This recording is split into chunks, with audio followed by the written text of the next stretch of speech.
রাজু, একটু এদিকে আসো তো, আমার ফিতাটা লাগিয়ে দাও।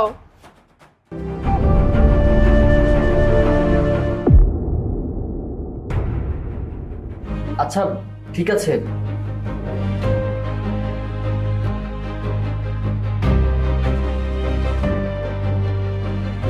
আরে বোকা ছেলে, এত লজ্জা পাচ্ছ কেন? দাও না লাগিয়ে। জি ম্যাডাম, লাগিয়ে দিচ্ছি।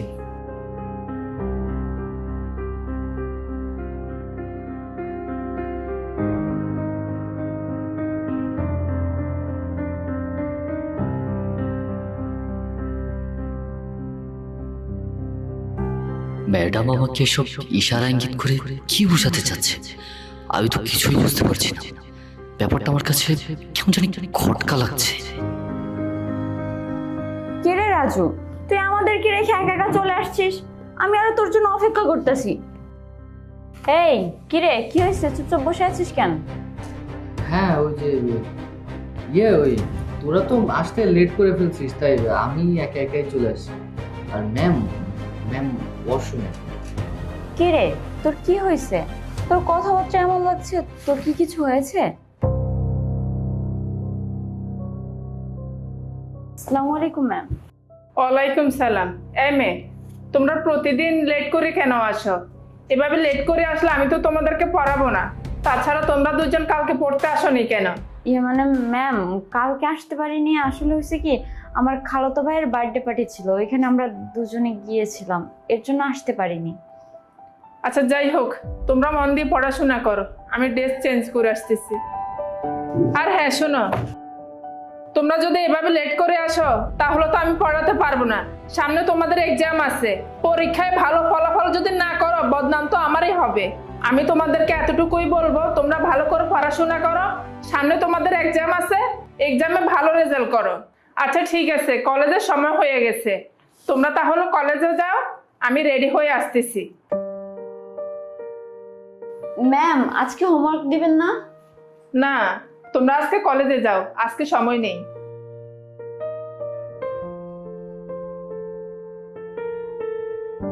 চল আমরা কলেজে চলে যাই, ম্যাম যেহেতু হোমওয়ার্ক দেয়নি। এই চল, বাকি পড়াটা কলেজে যেই মুখস্থ করে আয়।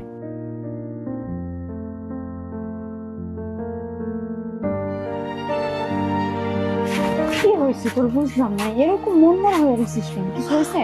সোয়া, আমার মনে হয় না যে আমি আর পড়ালেখা করতে পারবো। কেন? এ দেখ, আমার বাবা নাই, বাসায় মা একা, আমি আছি, বড় ভাই বিয়ে শাদী করে শহরে থাকে, আমাদের কোনো খোঁজ খবর নেয় না। আমাদের যে সংসারটা আমার নিজেরই চালাই করি, সারাদিন কাজ করি, এই টাকা দিয়ে পরিবার চালাই, নিজের পড়াশোনা করি। আসলে অনেক প্রেশার পড়তেছে আমার উপর, আমি আসলে পারতেছি না এত কিছু সামলাইতে একসাথে। আমি ভাবতেছি যে আমি আর পড়াশোনা করবো না। আর ম্যাডাম ওই দিক দিয়ে বললো কি যে ওনার টাকা বাকি আছে কোচিংয়ের, ওই টাকা না দিতে পারলে ওনার কাছে আর পড়তে আসতে হবে না, এই আর কি। এর জন্য তুই পড়াশোনা ছেড়ে দিবি? তো কি করবো আর বল। দেখ, ভালো করে মন দিয়ে পড়াশোনা কর, পড়াশোনা করে একটা চাকরি বাকরি করতে পারবি। এখন যদি তুই পড়াশোনা ছেড়ে দিস তাহলে তুই তো চাকরি বাকরিও করতে পারবি না, তুই বুঝতে পারছিস না? আমার টেনশনে মাথা ঘুরতেছে। আচ্ছা চল। চল।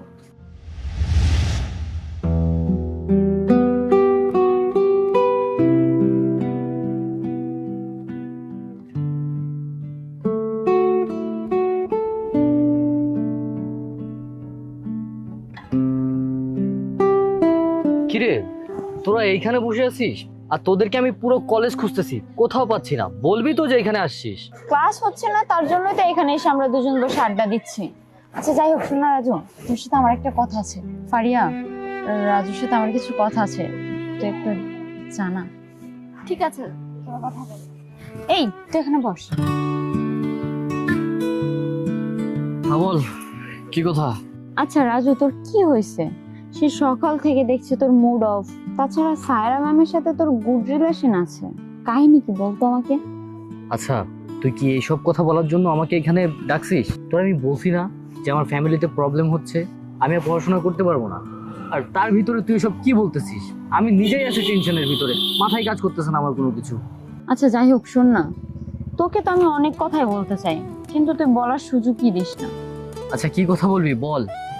তুই তো বলার মুডটাই নষ্ট করে দিছিস। যাই হোক, অন্য একদিন বলবো। দেখ তোর সব আজাইরা পেঁচাল আমার শুনতে আর ভালো লাগতেছে না, তুই থাকতো আমি গেলাম। আরে শোন না, ধ্যাৎ, একদিন কাল ওর এই কথাগুলো বলতে পারি না।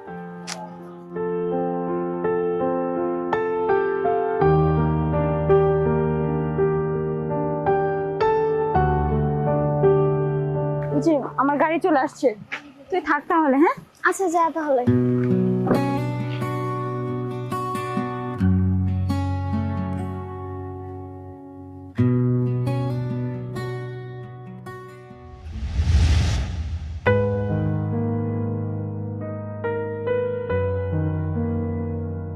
আসসালামু আলাইকুম ম্যাম। ওয়ালাইকুম সালাম, কেমন আছো? জি ম্যাম, ভালো আছি, আপনি ভালো আছেন? আচ্ছা, কালকে যে পড়া দিয়েছি পড়াগুলো কি শিখে আসছো নাকি আজকেও শিখে আসোনি? জি ম্যাম, আমরা শিখে আসছি। রাজু, তুমি কথা বলছো না যে তুমি আজকে পড়া শিখে আসোনি? ম্যাম কালকে নানু অনেক অসুস্থ ছিল, তাই নানুকে নিয়ে হসপিটালে ছিলাম সারা রাত, তাই পড়া শিখে আসতে পারিনি। আচ্ছা ঠিক আছে রাজু, তোমার সাথে না আমার পার্সোনালি কিছু কথা আছে। কি কথা ম্যাম?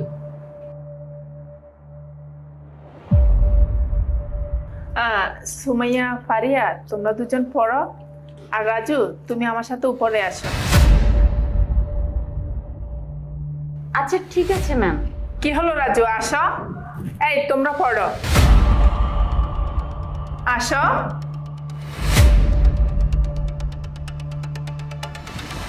এই মেয়ে, তোমাকে না পড়তে বলছি, এদিকে তাকিয়ে আছো কেন? বাংলাদেশে দুইটি কিরে মামা, কাহিনী কি? ম্যাম আম করে খায়, রাজুকে নিয়ে গেছে। আমিও তো কিছু বুঝতে পারছি না। আচ্ছা এসব বাদ দে, পড়তে বলছে পড়, না হলে বকা দিবে।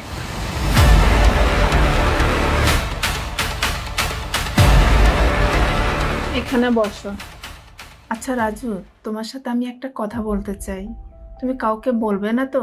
না না, সমস্যা নেই, কি কথা বলুন। দেখো রাজু, তুমি তো জানো আমার হাজবেন্ড প্রবাসে থাকে।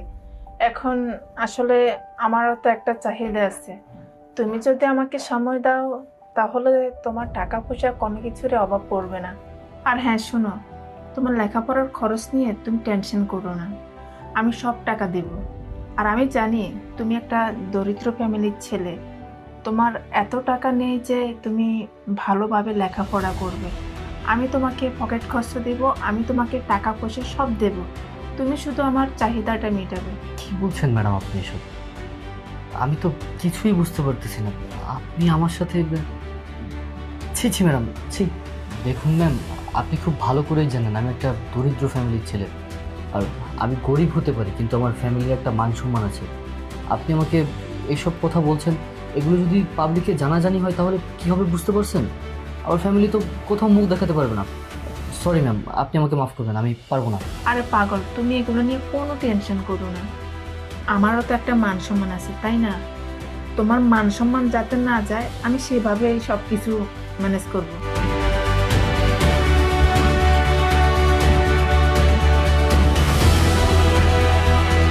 আচ্ছা ঠিক আছে ম্যাম, আমি আপনাকে ভেবে চিন্তে জানাবো। আমি তাহলে এখন আসি। আচ্ছা, চিন্তা ভাবনা করে দেখো, তোমার জন্য এ ভালো হবে।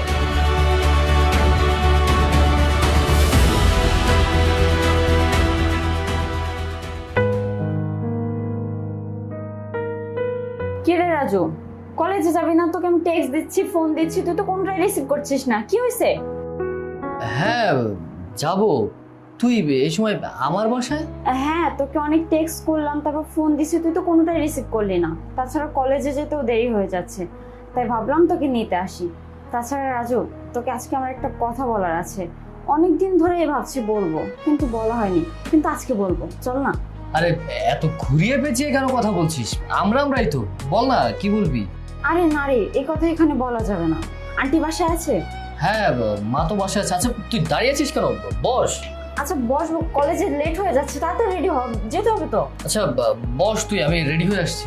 আচ্ছা তাড়াতাড়ি কর।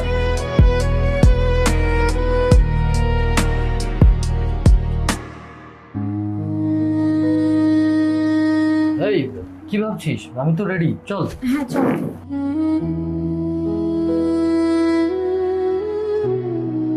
এমনি তো লেট হয়ে গেছে অনেক। আচ্ছা রাজু শোন না, সেদিন যে ম্যাম আমাদেরকে রেখে তোকে যে উপরে দোতলায় নিয়ে গেল আর যে বললো যে তোর সাথে পার্সোনাল কথা বলবে, কি এমন কথা বলছে যেটা আমাদের সামনে বলতে পারলো না? ম্যাম, আরে ওইরকম কিছু না। ম্যামের ওই দিন আসলে বাসায় বাজার ছিল না, তাই ম্যাম আমাকে নিয়ে একটু বাজারে যাবে এই কথাই বলছিল। পরে ম্যাডামকে নিয়ে আমি বাজারে গেছিলাম, এই আর কি। তুই না কি ভাবিস? কি বাজার করার জন্য? না না, তুই কিছু একটা লুকাচ্ছিস। যদি বাজার করার কথা হতো তাহলে তো আমাদের সামনেই বলতে পারতো। দেখ আমার কিন্তু খটকা লাগছে, কি হয়েছে সত্যি কথা বলতো। আসলে হয়েছে কি, দেখ আমি তো দরিদ্র ফ্যামিলির একটা ছেলে, আমার ইনকাম সোর্স বা কি, এই বাইরে কাজবাজ করি আর মাঝে মধ্যে ম্যাডামের বাজার সদাই করে দিই, ম্যাডামও কিছু টাকা পয়সা দেয়, এই আর কি। তোদের সামনে বললে আবার তোরা কি না কি মনে করবি, তাই ম্যাম উপরে নিয়ে গিয়ে আমাকে বলছিল যে রাজু বাসায় বাজার নেই, আজকে বাজার করতে যেতে হবে। এই চল না, এমনি তো লেট হয়ে গেছে, অনেক কথা বলিস তুই। এই মেয়ে সারাক্ষণ কি চিন্তা ভাবনা করো, দেখি বইটা দাও। 1 নম্বর 2 নম্বর প্রশ্নটা মুখস্থ করে আমাকে দাও। আচ্ছা ঠিক আছে ম্যাম। রাসায়নিক বিজ্ঞান।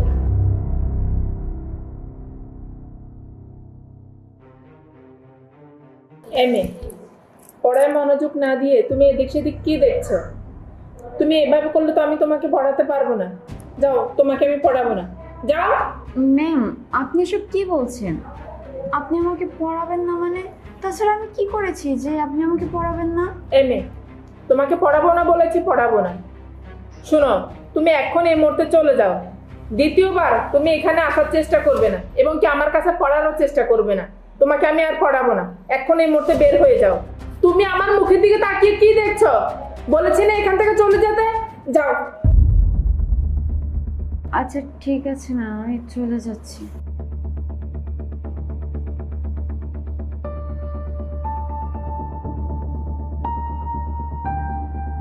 এই মেয়েটার জন্য তোমার কষ্ট হচ্ছে না?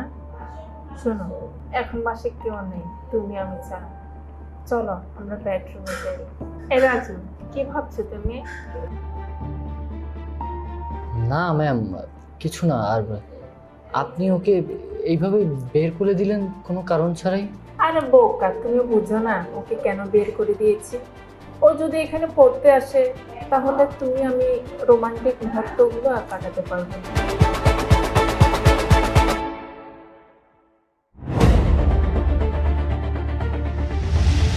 এই তুই কি না বলবি আমাকে? বাসা থেকে ধরে নিয়ে আসছিস, কই কিছু তো বললি না।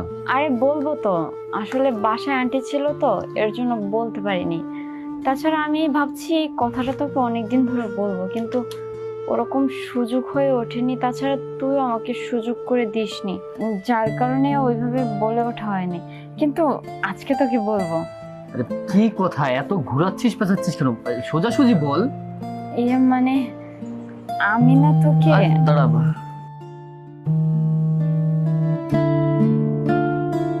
হ্যাঁ হ্যালো। না এই তো ফ্রি আছি এখন। আচ্ছা ঠিক আছে, আমি আসতেছি 5 মিনিট। আচ্ছা আচ্ছা, এই তুই থাক, হ্যাঁ আমার জরুরি একটা কাজ পড়ে গেছে তো, আমার ইমার্জেন্সি যাইতে হবে। আর তোর কথা আমি পরে এক সময় শুনবো, থাক তুই। আরে শোন না রাজু, আমি যে তোকে কি করে বুঝাই যে আমি তোকে কতটা ভালোবাসি। তুই যে ম্যাডামের সাথে ওঠা বসা করিস, এটাতে আমার অনেক কষ্ট হয়। তুই কি বুঝতে পারিস না যে আমি তোকে কতটা ভালোবাসি? কি রে সুমাইয়া, কি হয়েছে তোর? ও ফারিয়া, তুই আসছিস, বস না এখানে। হ্যাঁ বল। ফারিয়া, তুই তো জানিস যে আমি রাজুকে কতটা ভালোবাসি। আমি আজকেও রাজুকে বলার চেষ্টা করেছি, কিন্তু হঠাৎ একটা ফোন আসছে আর ও উঠে চলে গেল। তাছাড়া রাজু যেভাবে ম্যাডামের সাথে ওঠা বসা করে, এটাতে না আমার অনেক কষ্ট হয়। আমি ওকে বোঝাতে পারছি না যে আমি ওকে কতটা ভালোবাসি। তাছাড়া ম্যাডামের আচার আচরণ আমার একটু ভালো লাগে না। আরে তুই সব কি বলছিস? ম্যাডামের হাজবেন্ড তো প্রবাসে থাকে, আর আমার মনে হয় না ম্যাডাম এমন কিছু করবে রাজুর সাথে। আচ্ছা তুই একটা কাজ কর, রাজুকে তুই বলে দে, তারপরে দেখ রাজু তোর কথায় রাজি হয়ে যাবে। আচ্ছা তুই বল, আমি একটা মেয়ে মানুষের কতবার তাকে প্রস্তাব দিতে পারি?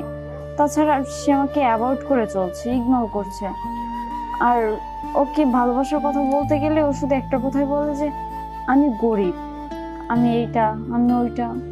ও আমার ভালোবাসা বুঝতে পারতেছে না রে। আচ্ছা শুন, আজকে তুই তাকে প্রপোজ করবি আর আমিও সামনে থাকবো। আর এখন চল, এগুলো নিয়ে এত ভাবিস না তো, আয়। আচ্ছা শোন না, তোর সাথে আরেকটা কথা আছে। ওই যে কালকে ম্যামের বাসায় পড়তে গেছিলাম আমি, আমাকে ম্যাম বলছে কি জানিস, যে আর পড়তে আসতে হবে না, তুমি এখন আর এখানে আর পড়তে এসো না। তাছাড়া ম্যাম রাজুকে না ব্যাড টাচ করে। আমার মনে হয় ওদের ভিতর কিছু একটা চলতেছে রে মামা। আরে এগুলো তোর মনের ভুল। আর দেখি আজকে গিয়ে তুই ওকে প্রপোজ করবি, তারপরে দেখি কি করে।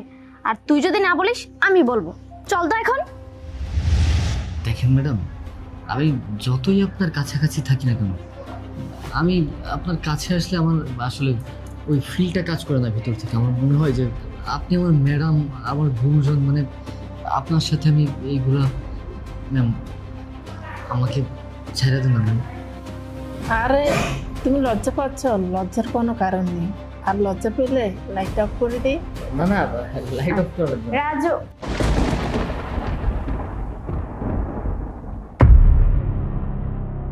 এই মেয়ে, তুমি আমার বাড়িতে কেন এসেছো আমার পারমিশন ছাড়া? সরি ম্যাম, আমি আপনাদের অন্তরঙ্গ মুহূর্ত দেখে ফেলার জন্য দুঃখিত।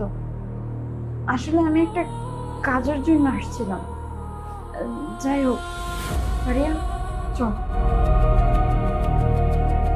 রাজু, তোমাদের ডিস্টার্ব করার জন্য সরি। Carry on.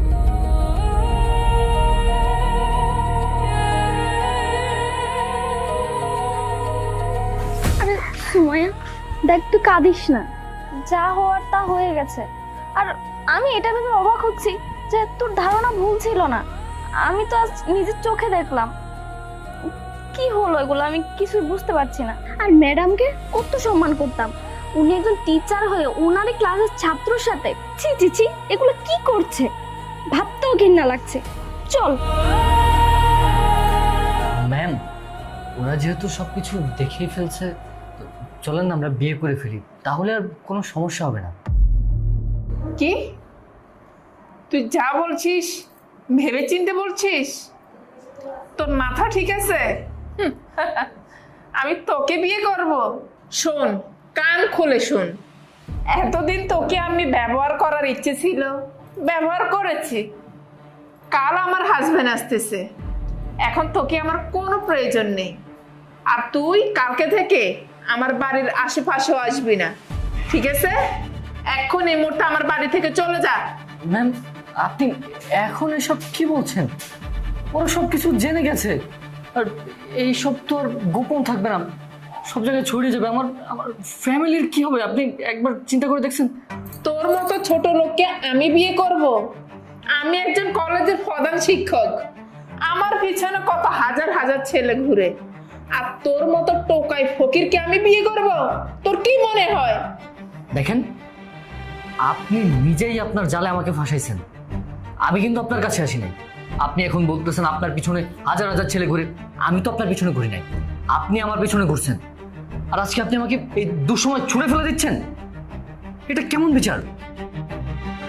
আমি বিচার আচার কিছুই শুনতে চাই না। তুই এখন এই মুহূর্তে আমার বাড়ি থেকে বের হয়ে যা, নয়তো ঘাড় ধাক্কা দিয়ে বাড়ি থেকে বের করব। দেখ, আমি চাচ্ছি না তোর সাথে বেশি কথা বলতে।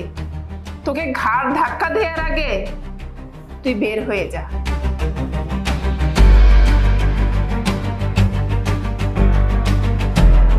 আমাকে বিয়ে করবে? আমাকে বিয়ে করার মতো তোর যোগ্যতা আছে কিনা?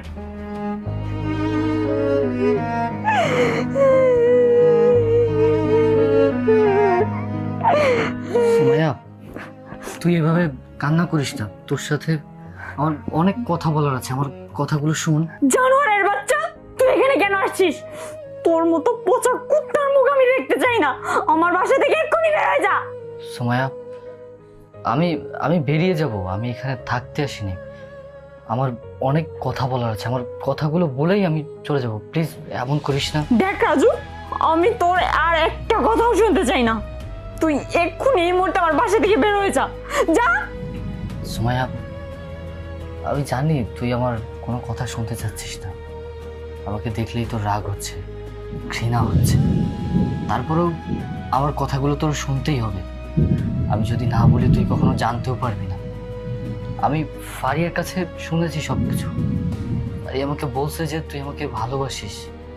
তো দেখ সুমাইয়া, আমিও বুঝতাম যে তুই আমাকে ভালোবাসিস, কিন্তু আমি তোকে বলতে পারি না কখনো, কারণ আমি একটা দরিদ্র পরিবারের ছেলে। এই কারণে আমি বলতে পারি না। আর তোরা যা দেখছিস এগুলো আসলে আমি নিজ ইচ্ছাই করিনি, এগুলো ম্যাডাম আমাকে জোর করে করাইছে। দেখ, ছোটবেলা থেকে আমার বাবা নেই। ওই সেই ছোট্টবেলা থেকে অনেক কষ্টে বড় হয়েছি।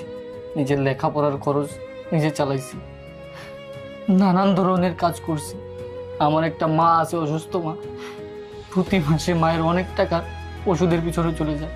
তারপরে আমার পড়াশোনার খরচ, এত কিছু আমি কিভাবে চালাবো? ম্যাম আমাকে একদিন বলেছে, রাজু তুমি আমার সাথে, আমার তো কেউ নেই, আমার বাসায় কাজ করো, আমি তোমার পরিবার দেখবো। তাই ওইখান থেকে আমি ম্যাডামের বাসায় কাজ করি। তোরা তো কেউ কিছু বলতে পারিস না, তোদেরকে কখনো কিছু বলিও নাই আমি। ম্যাডাম আস্তে আস্তে আমার দিকে অন্যভাবে তাকানো শুরু করে। ম্যাডাম আমাকে কুপ্রস্তাব দেয়, আমি রাজি হই নাই। ম্যাডাম আমাকে বলছে আমি যদি ওনার প্রস্তাবে রাজি না হই তাহলে আমার মায়ের ওষুধ বন্ধ করে দিবে, আমার পড়ালেখা বন্ধ করে দেবে। দেখ, এই অবস্থায় আমি কোথায় যাব? তাই আমি ম্যাডামের কথায় রাজি হয়েছি। সুমাইয়া, আমাকে মাফ করে দে সুমাইয়া। দেখ, আমি এইখানে, তুই যে আমাকে ভালোবাসিস, আমি এখানে তোর ভালোবাসার আবদার নিয়ে আসিনি। আমি শুধু আমার কথাগুলো বলতে আসছি যে দেখ, আমি যা করছি আমি মন থেকে করি নাই, আমাকে দিয়ে করানো হয়েছে। রাজু প্লিজ, তুই আমার বাসা থেকে বের হয়ে যা। আমি তোকে সহ্য করতে পারছি না, তুই বুঝতে পারছিস না? যে ছেলে কিনা নিজের পড়ালেখার খরচ, নিজের মায়ের ওষুধের খরচের জন্য নিজের দেহ বিক্রি করতে পারে, তাও একজন টিচারের কাছে। ছি, সেরকম ছেলের সাথে আমি কোনো সম্পর্ক রাখতে চাই না। আরে তোর টাকা পয়সা দরকার ছিল, তুই আমাকে বলতে পারতি, আমি তোকে টাকা দিতাম, আমি তোকে সহযোগিতা করতাম। কিন্তু না, তুই সেটা না করে তুই নিজের দেহ বিক্রি করে তোর মায়ের ওষুধের খরচ, তোর লেখাপড়ার খরচ বহন করছিস। ছি, আমি তোর মুখটা আর 1 মিনিটও দেখতে চাই না। তুই এই মুহূর্তে আমার বাসা থেকে বের হয়ে যা, যা বের হ। কি হলো, এখনো বসে আছিস কেন? তুই আমার বাসা থেকে এক্ষুনি বের হয়ে যা। কোনো পুরুষ পতিতার সাথে আমি কোনো সম্পর্ক রাখতে চাই না। দরজা খোলা আছে, যা বের হ।